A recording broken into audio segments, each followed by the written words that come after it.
Bonjour, bienvenue dans Instant Stress. Aujourd'hui, nous nous intéressons au soja. Alors, le soja, c'est une plante, une légumineuse. On appelle ça, fait partie des oléagineux. Son nom du soja, c'est la plante, c'est Glycine max. Il faut savoir qu'elle est originaire d'Asie et elle plaît de plus en plus en alimentation, en particulier chez les végétariens, les végétaliens et les véganes, mais aussi toutes les autres personnes. Alors, souvent, ce qu'on fait, c'est que, à partir du soja, en fait, on récupère les graines et c'est à partir des graines qu'on peut en faire, de l'huile de soja, du lait de soja, des sauces soja. Bref, on peut les mettre à toutes les cuisines. Le soja, c'est une plante qui est connue depuis, à peu près au moins 5000 ans. Là où elle est le plus consommée, c'est en Chine et au Japon. C'est alors le soja c'est très riche en protéines, 40% de protéines, en glucides vous avez à peu près 30% de glucides, 32%, et puis vous avez 20% de lipides, de gras, et dont 85% insaturés. Alors 85% insaturés, c'est les oméga 3, les oméga 6, c'est très très bon pour la santé. Et puis c'est aussi riche en minéraux, en sels minéraux et riche en vitamines, dont la A, la B et la E. Et puis on retrouve aussi du calcium, du magnésium, du zinc, du fer. Donc vous voyez, si je vous énumère tout ça, on pourrait dire que le soja c'est très très bon pour la santé. Il faut savoir que c'est produit en principalement au Brésil avec plus de 160 millions de tonnes par an et puis aux États-Unis. Maintenant, il faut savoir que le soja, on le retrouve aussi à, sous forme de petits additifs qu'on remet très très très souvent dans l'alimentation. On appelle ça la lécithine de soja. Son petit nom en additif c'est E322. C'est ce qu'on appelle un émulsifiant naturel. C'est ce qui permet en fait de mieux solubiliser le gras dans les aliments. C'est pour ça que l'agroalimentaire raffole de la lécithine de soja. Et la lécithine de soja, vous pouvez en trouver partout, y compris dans les bonbons. Donc vous voyez, on en a vraiment partout ce E322. Donc déjà, peut-être qu'on utilise un peu trop sous forme de lécithine de soja, mais ce sont des propriétés qui intéressent l'agroalimentaire. Et puis, en fait, il y a maintenant un problème émergent au niveau du soja, et ça, on le sait parce qu'en fait, dans le soja, on retrouve ce qu'on appelle des phytoœstrogènes. Alors, des phytoœstrogènes, ce sont des hormones de plantes.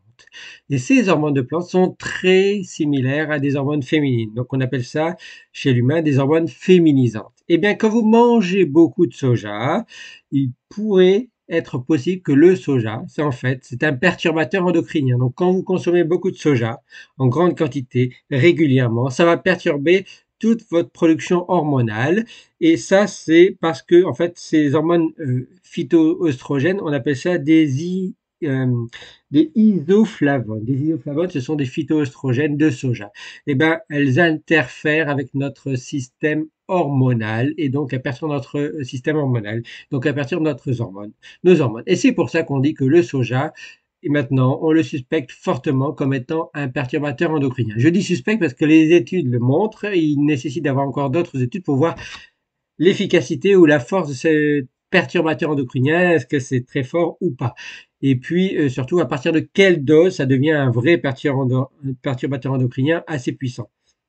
Il faut savoir que, du coup, si on dit perturbateur endocrinien, sachant que les perturbateurs endocriniens, je vous en avais déjà parlé dans un précédent instant stress, c'est relié au cancer, à la thyroïde pour la production hormonale, aux différentes glandes dans le corps pour la production hormonale, ça interfère avec la fertilité, ça interfère avec le pancréas. Eh bien oui, le soja pourrait avoir des liens avec le cancer, avec le pancréas, avec la thyroïde et interférer avec la fertilité. Donc le soja pourrait avoir un effet sur l'infertilité, pourrait avoir provoqué des altérations au niveau du pancréas. Or, le pancréas produit deux grosses hormones, le glucagon qui fait monter notre taux de sucre dans le sang et l'insuline. Sauf que l'insuline, c'est très important et c'est quand ça manque une cause de diabète, diabète de type 1, et puis c'est aussi de la résistance à l'insuline dans le diabète de type 2. Donc vous voyez, manger trop de soja peut avoir un effet au niveau métabolique, au niveau pancréas, au niveau insuline et peut-être même au niveau cancer à très forte dose et au niveau thyroïde. Donc Ça nécessite encore des études pour voir les doses de soja à avaler pour avoir ce genre de problème. Mais enfin, ça a des gros problèmes. En plus, le soja à très forte dose diminue l'absorption de fer et a des problèmes au niveau de l'absorption, même si c'est riche en calcium, en magnésium, en zinc, ça provoque des problèmes d'absorption en d'autres sels minéraux, y compris les calcium, magnésium. Donc il en apporte, mais il a des problèmes d'absorption.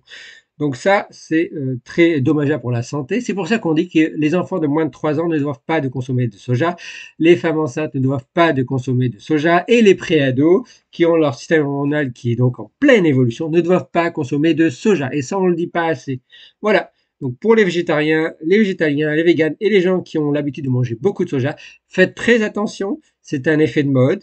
Ça complète, ça évite de manger de la viande et donc vous pouvez manger des steaks de soja ou d'autres choses. Mais à forte dose, régulièrement, il y a des conséquences pour la santé et des conséquences que la science étudie de plus en plus, et la médecine, et des conséquences qui peuvent aller jusqu'au cancer, qui peuvent aller jusqu'à des comme perturbateurs endocriniens, jusqu'à l'infertilité et jusqu'aux problèmes d'insuline. Donc, attention au soja dans votre vie quotidienne. Que le bon stress soit avec vous et que le soja soit avec vous, mais à petite dose. Merci à vous. Ciao, ciao.